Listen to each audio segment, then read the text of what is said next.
Morning or good afternoon. Welcome to our midday briefing. Today is Monday, the 11th of December. Following the meeting of the heads of cabinets, I can announce the agenda for the College tomorrow. The College will adopt a proposal from the Commission and the High Representative on the immobilization of revenues from Russian central bank assets. We will inform you on the press arrangements later today. The College will also adopt the Defence of Democracy legislative package. On this topic, we are organizing today a technical briefing off the record and under embargo at 2:30 p.m. You will receive the invitations to participate shortly via our usual channels. Other press arrangements for tomorrow will be confirmed later as well. Finally, the College will also discuss a proposal on a mechanism to resolve legal and administrative obstacles in a cross-border context. So that's for the agenda of the College tomorrow. Permettez-moi maintenant de vous rappeler que les ministres des Affaires étrangères se réunissent aujourd'hui à Bruxelles. Le haut représentant Josep Borrell préside la réunion. Le vice-président Skinas et le commissaire Vaheli y participent au nom de la Commission. Les ministres échangeront sur l'agression russe contre l'Ukraine en présence du ministre ukrainien des Affaires étrangères, Dmytro Kuleba. Ils discuteront aussi de la situation à Gaza et Israël et dans la région en général, ainsi que du Sahel et de la dimension de politique étrangère de la sécurité économique.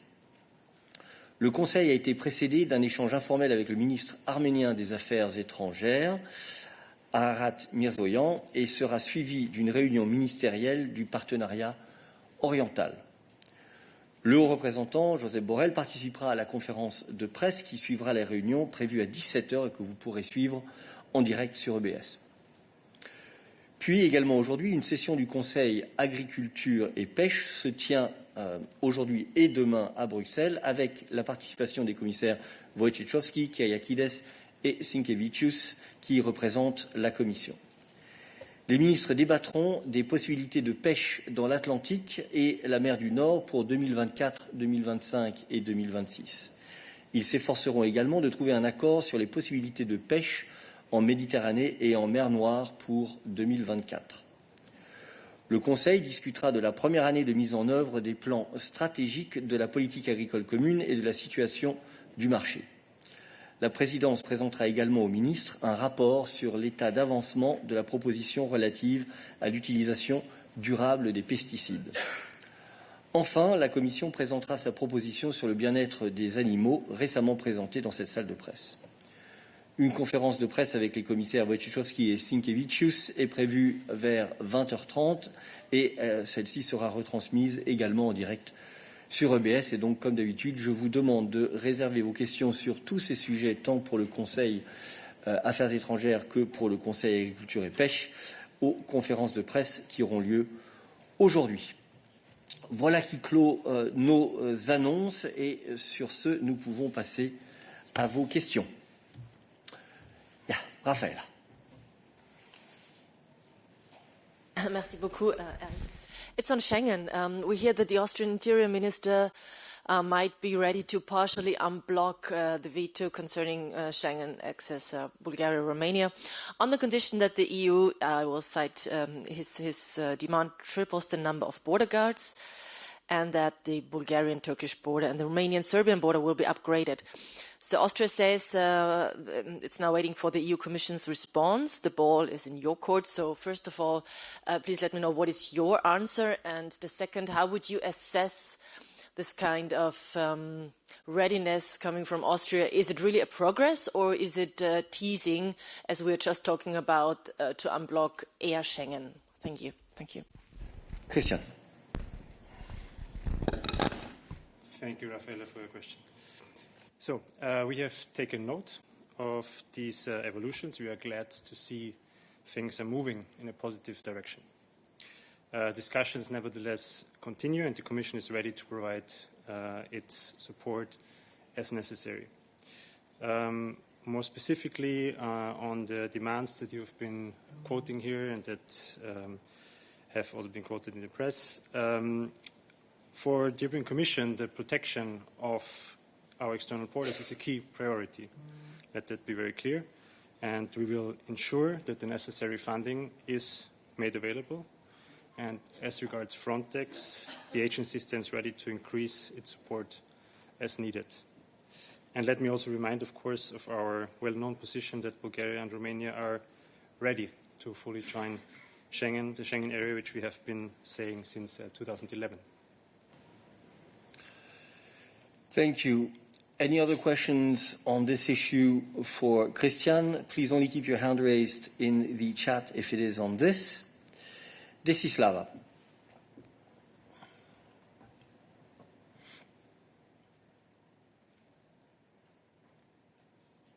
You have to press speak and switch on your camera.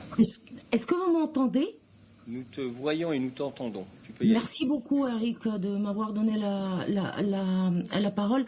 Je me permets de continuer le même sujet en français. Question pour Christian. Est-ce que vous avez reçu, est-ce que la Commission a reçu une proposition concrète de la part de l'Autriche?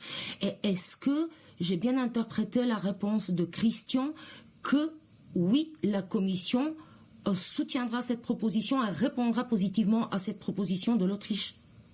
Cela veut dire qu'elle va payer le renforcement demandé par l'Autriche. Alors, Desislava, nous sommes bien entendu en contact avec nos États membres sur ces sujets. Et comme je dis, la Commission est prête pour assurer le soutien comme nécessaire, mais bien entendu, les discussions sont en cours et continuent.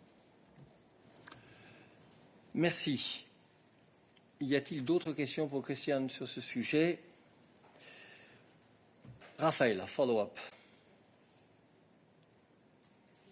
Just to clarify, are you going to send this answer also in a letter to Austria? And as we also know that the Netherlands are blocking the Schengen access, does it mean, in case Austria would confirm to be ready to lift partially like the air Schengen, the Netherlands would also have to do that? But as we know that for the Netherlands it's not the migration issue, the tricky point, but it's concerning rule of law. How does the Commission consider to proceed? Look, first of all, maybe let me just to be extra clear, confirm again that we are in contact also with Austria on this, and that we have received their request. On the question of Bulgaria, I mean, of course, this is a matter for, in the end, and for the Council to take it forward on the voting. But I mean, this has always been the case that the two member states have been treated together in this context. Okay. On this as well? Only if it's on this? Yeah, go ahead. Stefan Polle for the Austrian press agency. To be very clear, Austria is just talking about opening Schengen for air travel. This would be clearly not enough, but just one how do you say this? One step. Do you still have this demand for Austria that finally they should open? They should stop their veto for the whole Schengen accession of Romania and Bulgaria? Look, I think our basic position is very well known, and we have made this known here and in other occasions many times, that Bulgaria and Romania are ready to fully join Schengen. This is what we have been saying for years. Having said that, again, these are positive developments. Things are moving in the positive direction, and I think this is what is important at this stage, and where we work with the member states to find good solutions. Thank you. Any other questions on this? Rafaela. So, sorry again on Schengen, but it's a more overall question. But as you know, it's a huge topic right now in Austria. So please allow one more question, because we always hear that the Commission says Bulgaria, Romania are ready to join Schengen as they did everything to join the Schengen, however, and Schengen might work. But how does the Commission explain itself that there are right now 11 member states who again introduced border controls, as the Commission said always, Schengen is working? Thank you. Well, hold on. First of all, now you're mixing up two different subjects. You're mixing up a very, very specific debate on Romania, Bulgaria, and Schengen, and the overall functioning of Schengen. Those are different things, right? So, no, hold on. so we've been answering questions on the developments over the weekend in relationship to the first issue. On the second issue, related to the overall functioning of Schengen, we have had the opportunity, time and time again, here in the press room, to present our view, the proposals that we have made. And Anita, where is Anita? I cannot see her. But Anita has here, time and time again, explained what it is that we are doing, that we have proposed, in order to ensure that we can continue to benefit from Schengen and the liberties that it offers in the current context in which we live. Let's not forget that Schengen allows member states to introduce temporary controls. Right? It is not as if they are stepping outside the framework of Schengen when they introduce temporary controls. If they do so, for justified reasons, in a proportionate way, communicating with the Commission, etc., etc. But let's please distinguish these two issues. Now, I don't know if you have anything else to add, Christian, on the first issue. Once again. On the first issue, no, I think they were very clear on the accession to Romania and Bulgaria. I don't think I need to repeat. We've been saying this for 12 years. I could maybe add, as you talk about functioning, that we've also done several fact-finding missions in Romania and Bulgaria to basically check on how everything works in practice. There were 2 of them done in 2022 and 1 very recently at the end of November this year, which all have led to a clear result, namely that things work as they should and that the 2 member states fulfill the criteria. Having said that, again, we see these positive developments now and we work with the member states concerned towards a solution. Okay. I see no further questions on this. Any other rule of law questions for Christian whilst he is on the podium? That is not the case. Thank you, Christian. And I forgot that you are actually Anita for the next 2 weeks. Good luck with that. Lisa. Thanks, Eric. Lisa from The Guardian. It's about Johan Flodorus. As you know, yesterday the Iranians started a trial accusing him of espionage for Israel. He's a European Commission staff member. I know Joseph Borrell commented yesterday, but as a Commission employee, what kind of comment do you have on the latest, which is very, very concerning? Thank you. Nabila. Yes, thank you, Liz. I will have to reiterate yesterday's statement by the HRVP. Where he clearly says that the trial against the Swedish national and EU employee Johan Flodorus, which started on Saturday, that we have been extremely clear from the beginning that Mr. Flodorus is innocent. There are absolutely no grounds for keeping Johan in detention. The EU continues to call for Johan to be freed immediately, and the High Representative will continue and continues to raise the case at every occasion and contact with the Iranian authorities since his detention, requesting his liberation. We are seeking clarification and more information from them in closest coordination with the Swedish authorities who bear the consular responsibility. And the European Union will continue to work tirelessly to secure the release of our colleague Johan and that of other EU nationals like him who are arbitrarily detained in Iran. Thank you very much. I think that is all that we can say on this today. Now, Mose, on this, go ahead.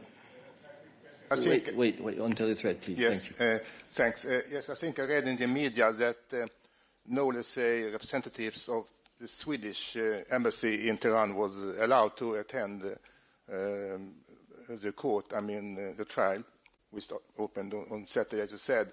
I just wonder if it's a possibility for the EU delegation in Tehran to send someone. Would that be more acceptable, for example, for the Iranian authorities? Dear Mose, we do not have an EU delegation in Tehran. No. So, any other questions on this issue? No, I will close the Foreign Affairs chapter in view of the press conference which will be taking place this afternoon. And I first go now to Jorge, who has been waiting for some time on interaction. Go ahead, Jorge. Hello. I hope you can hear me well. I just tried this new interface. I have a question about support for Ukraine in the sense of macrofinancial assistance, because we all know that we have right now a package of 18 billion that has been disbursed gradually over this month. Can you tell us when the next payment, which I think is going to be the last, will be made under this macrofinancial program? And what is left after this package, because we know now there's a budget review ongoing, but right now among the existing tools, what else is there for Ukraine? Is there something like humanitarian aid or pre-accession funds? Thank you. Thank you. Verle, yes, please. We've been doing monthly payments. I suppose there is one monthly payment left, but I will let Verle respond on this. And on other support for Ukraine, I will ask Anna to provide us with the information. Yeah, Verle. So indeed, as Eric was saying, so we paid 1.5 billion in November, on the 22nd of November, and a further 1.5 billion would indeed be due for the next month, so in the course of December. So we're not going to give you a more specific date than that. Watch this space. As you know, we have been very regular in communicating on the payments as soon as they have been made. On other support for Ukraine, Anna, perhaps you can provide us with a bit of an update, and if necessary on humanitarian aid, Balázs will come up as well. Thanks a lot for the question, Jorge. As Verle said, indeed, we're waiting for an upcoming payment to complete the up to 18 billion in macrofinancial assistance. You know that overall we have mobilized and made available for Ukrainian and its people 85 billion euros. This includes, of course, the macrofinancial assistance package. You know that going forward, and indeed, as you mentioned, as part of the revision of the MFF review, the Commission has proposed an up to 50 billion euro facility for Ukraine. You know that this is a new instrument that would allow us to provide predictable funding and financial support for Ukraine over the period 2024 and 2027. This is a flexible instrument that would allow us to cater for short-term needs, both short-term needs to help the state financing and recovery, but also more medium-term needs for reconstruction and obviously the modernization of Ukraine. And obviously, it is crucial from our perspective to reach an agreement before the end of the year, indeed, so that Ukraine can continue to receive support as of the beginning of next year.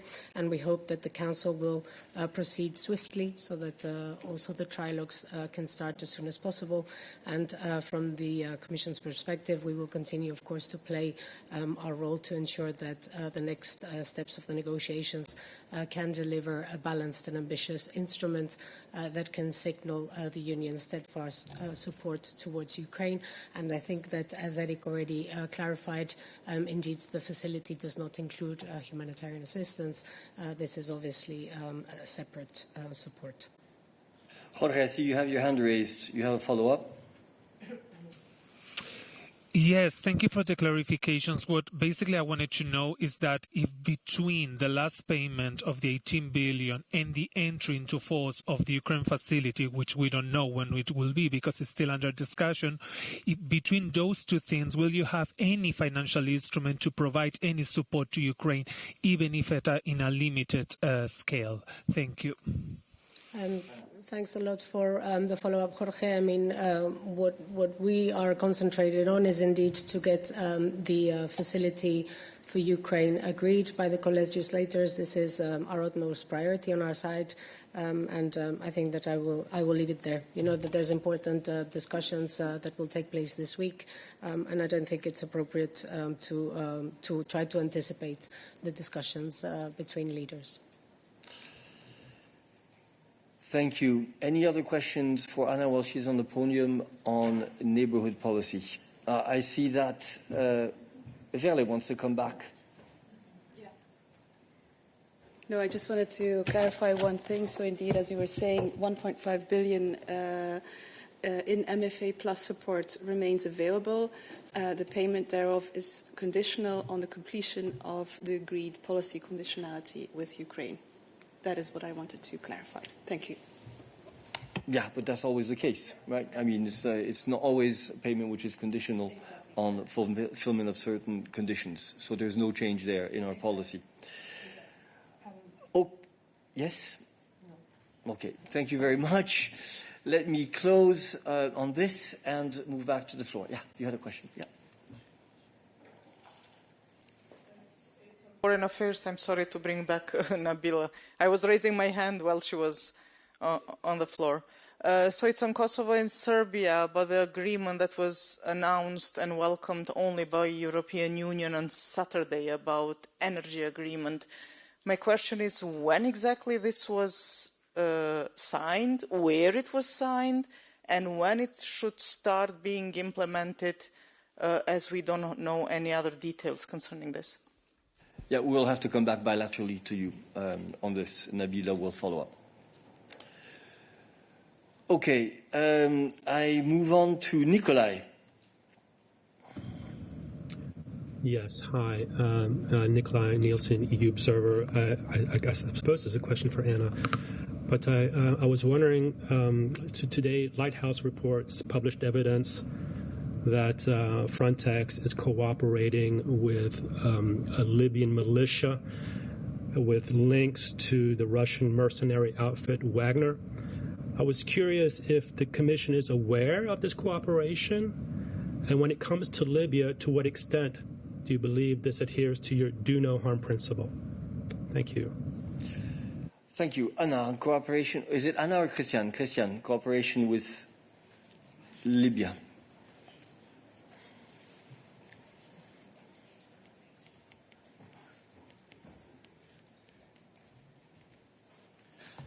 Yeah, Nikolai, just I don't have too much to say on this, but just to say basically that questions on operational deployment of Frontex assets should be directed to Frontex. And I believe they have explained themselves on this matter, but I would ask you to ask Frontex directly. Thank you. Are there any other subjects for us today? Mose. Yes, Eric, thanks again. Well, it's about still ongoing COP28 climate change conference in Dubai, which I think will end tomorrow. I listened to a press conference last Friday with Commissioner Högstra, and obviously was quite optimistic about the possibility to reach an agreement on the phasing out of fossil fuels. But it's still not certain, of course. Do you know of any progress in the discussion since then?